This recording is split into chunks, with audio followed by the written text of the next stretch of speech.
বদলে যাচ্ছে দিন, বদলে যাচ্ছে চাহিদা, বদলে যাচ্ছে সময়, বদলে যাচ্ছে বাংলাদেশের কৃষি ব্যবস্থা।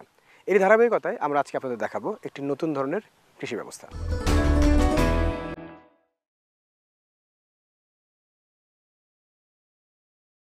ঘৃতকুমারী বা অ্যালোভেরা সর্বজন বিদিত এবং বহুল ব্যবহৃত ঔষধি উদ্ভিদ যা প্রসাধনী এবং সম্পূরক খাদ্য হিসেবে ব্যবহৃত হয়। মিশরীয় লোককাহিনী থেকে জানা যায় সৌন্দর্য বর্ধন করে যে প্রকৃত কন্যা তার লাতিন নাম অ্যালোভেরা ওরফে ঘৃতকুমারী। প্রাচীনকালেও রানী ক্লিওপেট্রা, সম্রাট আলেকজান্ডার, বাদশাহ সোলাইমান, নেপোলিয়ন এবং ক্রিস্টোফার কলম্বাসের মতো বিখ্যাত মানুষেরা অ্যালোভেরা ব্যবহার করতেন। ইদানিংকালের বড় উদাহরণ মহাত্মা গান্ধী। ইউনানি শাস্ত্রে শুকনো চূর্ণকৃত ঘৃতকুমারীর নাম হয় মুসাওয়ার। প্রায় প্রতিটি দামি ইউরোপীয় অঙ্গরাগের কৌটায়, শিশিতে বা বোতলে ইলেকট্রনিক মিডিয়ার চোখ ধাঁধানো বিজ্ঞাপনে রয়েছে অ্যালোভেরার জয়গান। সেই সুপ্রাচীন কাল থেকে অর্থাৎ আধুনিক চিকিৎসা ব্যবস্থা শুরু হওয়ার আগে থেকে বিভিন্ন রোগ শোক অসুখ বিসুখে মানুষ শরণাপন্ন হয়েছে গাছের। পাশাপাশি এই পরিবর্তনশীল কৃষি ব্যবস্থায় চাষিরা শুধুমাত্র খাদ্যদ্রব্যাদি সরবরাহ করার জন্যই চাষাবাদ করবে, ব্যাপারটি এখন আর তা নয়। বেশ অনেকদিন থেকে শুরু হয়েছে ভেষজ বা ঔষধি বৃক্ষের চাষাবাদ। আমরা আজকে আপনাদের নিয়ে এসেছি নাটোর লক্ষ্মীপুর খোলাবাড়িয়ার এমন একটি গ্রামে, যেখানে ভেষজি গাছ চাষাবাদ করে সফল হয়েছেন অনেকে। আজকে আমরা জানার চেষ্টা করব ঘৃতকুমারীর চাষাবাদ সম্পর্কে, জানবো একজন সফল উদ্যোক্তার সফলতার গল্প সম্পর্কে।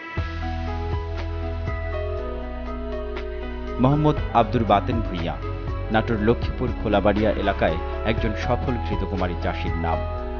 খোলাবাড়িয়া গ্রামের কবিরাজ মোহাম্মদ আফাজউদ্দিন নিজ প্রয়োজনে নিজ বাড়ির আঙিনায় শুরু করেন ঔষধি গাছগাছড়ার চাষ।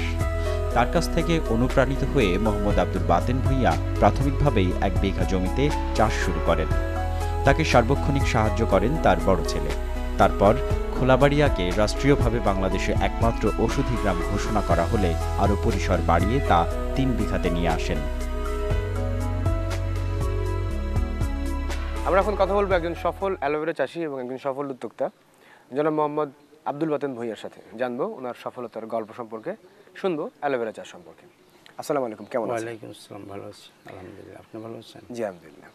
আপনার সফলতার গল্প আমরা শুনবো।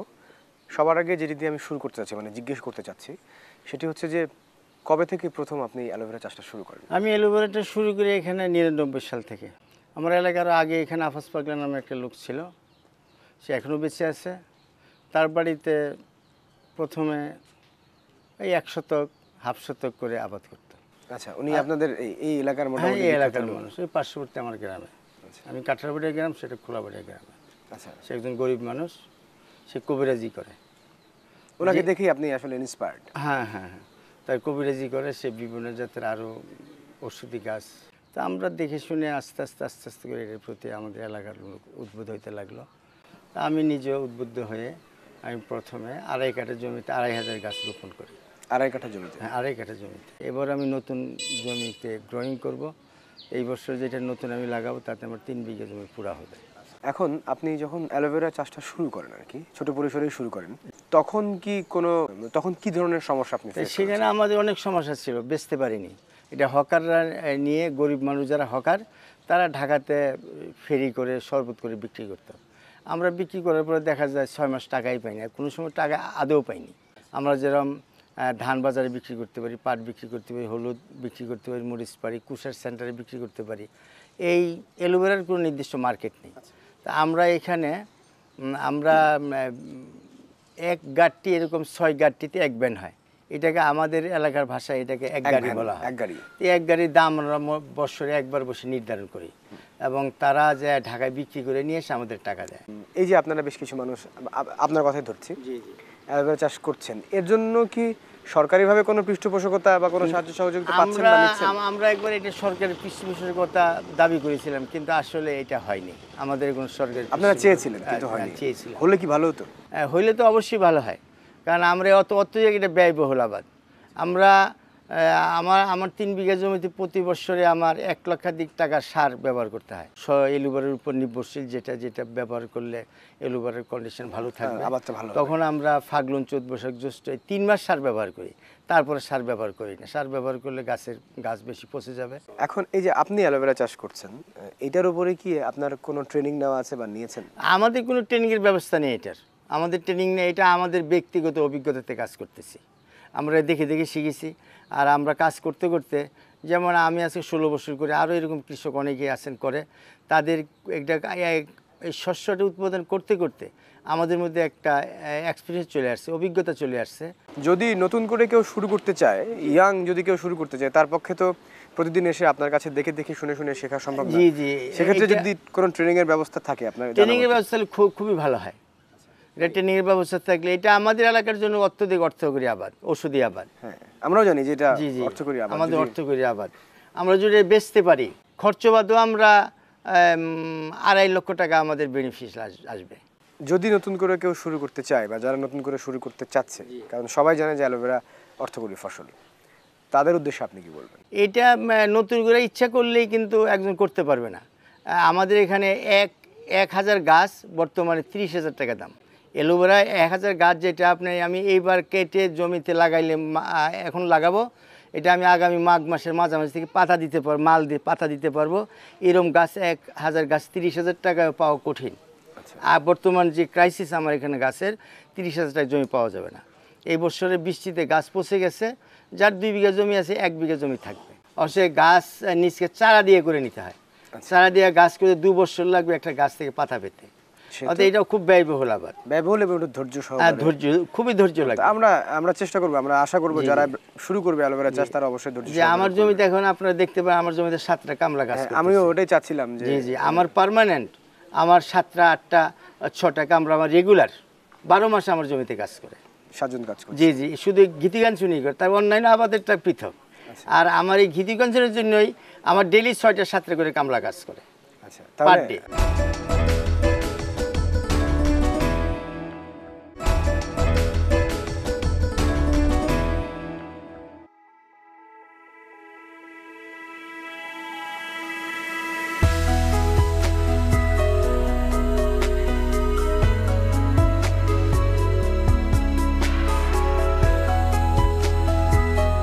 ঘৃতকুমারী গাছটা দেখতে অনেকটাই কাঁটাওয়ালা ফণিমনসা বা ক্যাকটাসের মতো। অ্যালোভেরা ক্যাকটাসের মতো দেখতে হলেও ক্যাকটাস নয়, এটা একটা লিলি পরিবারের উদ্ভিদ, যেমন পেঁয়াজ আর রসুন। এর পাতাগুলো বর্ষাকৃতির, লম্বা, পুরু ও মাংসল। তরুটির রং সবুজ, যার মাঝে রয়েছে রহস্যময় গুণ, যার গুণকীর্তন করে কোটি ডলার কামিয়ে নিচ্ছে পাশ্চাত্য প্রাচ্য দেশীয় তরু থেকে। পৃথিবীতে প্রায় 250 রকমের অ্যালোভেরা জন্মে, তবে মাত্র 2 রকমের অ্যালো বাণিজ্যিকভাবে চাষ করা হয়। আচ্ছা, এই যে অ্যালোভেরা, এটার কি কি ধরনের অসুখ বিসুখ হয়? এই যে আপনার গাছে দেখতে পাচ্ছেন পচন, হ্যাঁ, একটু স্পট পড়েছে, এই যে দেখতে পাচ্ছি। হ্যাঁ, এটা একটা পোকা বসে। আগাটা তো পচন দেখছেন, এই যে একটা স্পট, এই যে স্পট দেখেন, এই যে স্পট, এই যে মাঝখানে যে কালো কালো দাগ পড়েছে, এই স্পটটা এই পাতার ওজন কমিয়ে দেয়।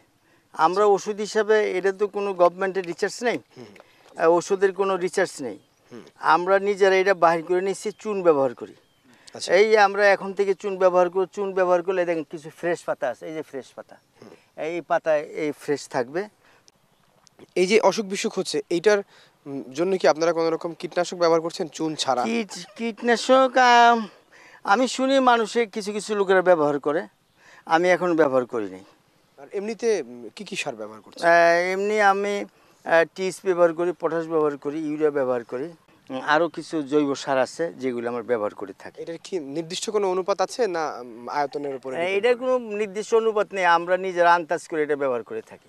অ্যালোভেরার জন্য নির্দিষ্ট কোনো মাটি কি আছে যে এই মাটিতেই চাষ করতে হবে? অ্যালোভেরাটা বিশেষ করে উঁচু জমি ছাড়া হয় না, নিচু জমিতে হবে না, বর্ষা লাগলে গাছ পচে যায়, এই জন্য হাইল্যান্ডের দরকার। আর একটু বেলে দোআঁশ মাটি সবচেয়ে ভালো। একটা এরকম রো থেকে আরেকটা হাইল্যান্ডের আরেকটা রো এর দূরত্ব কতখানি হওয়া উচিত? এই যে দেখতে পাচ্ছেন আমার এটা আছে 2 হাত দূরত্ব। 2 হাত? 2 হাত দূরত্ব। তারপরে 2 হাত একটা গাছ থেকে আরেকটা গাছের দূরত্ব? একটা গাছ থেকে আমি হাতের মধ্যে 3টা গাছ লাগাই। এই দেখেন, এই দেখতে পাচ্ছেন, এটা 1.5 হাতের মধ্যে 3টা গাছ হয়েছে। আচ্ছা, এই গাছটা থেকে এই গাছের সোয়াদ পাশাপাশি হ্যাঁ, পাশাপাশি আপনার হাত থেকে হাফ বিগল থেকে বেশি। দেখেন না, ওই পাশাপাশি না, আমি বলছি এই পাশাপাশির কথা। এই পাশাপাশি এক হাত ওয়াইড, এক হাত পাশাপাশি থাকবে, আর এদিকে থাকবে হচ্ছে এক হাত সোয়া হাত।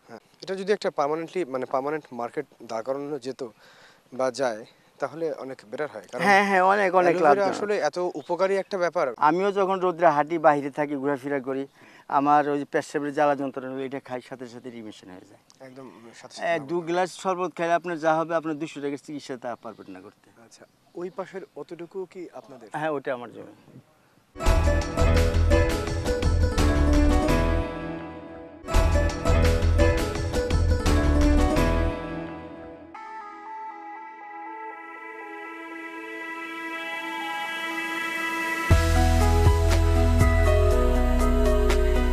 এই যে সার দিচ্ছেন, এটার কি নির্দিষ্ট কোনো সময় আছে যে বছরের এই সময় থেকে এই সময় পর্যন্ত দিতে হয়? এটা মূলত পৌষ মাস থেকে পৌষ মাঘ, ফাল্গুন, চৈত, বৈশাখ, জ্যৈষ্ঠ, এই মোটামুটি 4 থেকে 5 মাস সার দেওয়া যায়।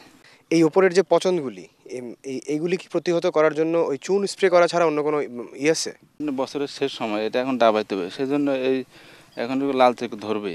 ডাবাতে হলে কি করতে হয়? এই যে আমরা নিচ থেকে কেটে জি ড্রেন করে, ড্রেনের মধ্যে আপনার এই ইয়াতে কামলা দিয়ে, আমাদের লোকেবল দিয়ে, ওখানে যে খন্তি দিয়ে খুঁড়ে তারপরে গোড়ায় একটু মাটি দিয়ে দেবেন। হ্যাঁ জি, গোড়া একটু মাটি দিয়ে দেবেন।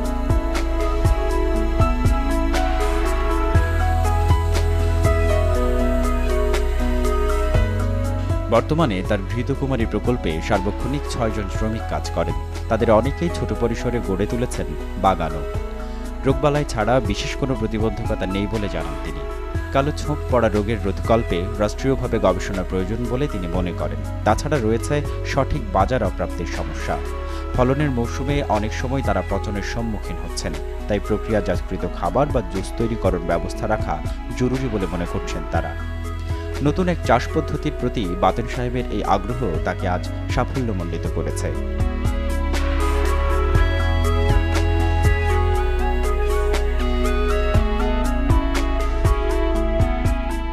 আজ থেকে 20 বছর আগে আমার এই দেশে আসছে, আমরা এর উপরেই কাজ করি, বা এটা আমার নির্ভরশীল জীবিকার সবচেয়ে প্রধান হচ্ছে এটা। আমি এটার উপরে করে অনেক স্বাবলম্বী হয়েছি, আবারটাও অনেক ভালো। আমরা এটার কাজ করি, যেমন রোপণ করি, লাগাই, তারপরে পাতা ভাঙি, এই গাছের সর্বক্ষণ আমরা এর পরিচর্যার কাজের উপর নির্ভরশীল। এটা খুব ভালো ফসল, বা এটার উপরে যে আমরা কৃষকগুলো আছি খুব ভালো চলতেছে।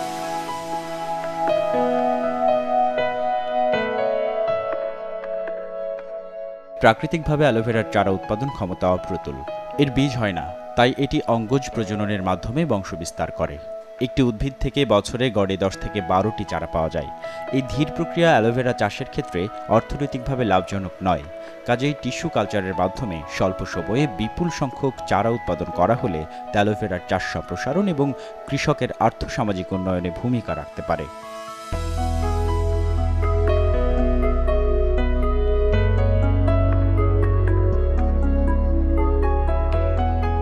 ইন্টারন্যাশনাল অ্যালো সায়েন্স কাউন্সিলের হিসাব অনুযায়ী শিল্পক্ষেত্রে অ্যালোভেরার কাঁচামালের বাজার প্রায় 7 থেকে 8 কোটি ডলার এবং এ থেকে উৎপাদিত পণ্যের বাজার প্রায় 11,000 কোটি ডলার।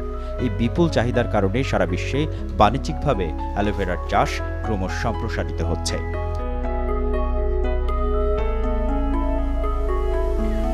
একটু একটু করে ক্রান্তিক পর্যায়ে কৃষকেরা পৌঁছে যাচ্ছেন, পরিচয় করে দিচ্ছেন বাংলাদেশের কৃষি ব্যবস্থাকে নতুন ধরনের কৃষি আবাদের সাথে।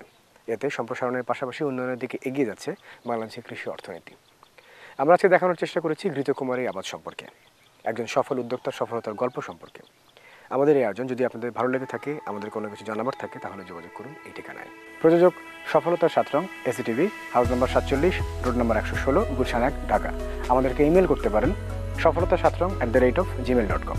দেখা হবে আগামী পর্বে নতুন কোনো সফল উদ্যোক্তার সফলতার গল্প নিয়ে। ততদিন পর্যন্ত ভালো থাকুন, আমাদের সঙ্গেই থাকুন।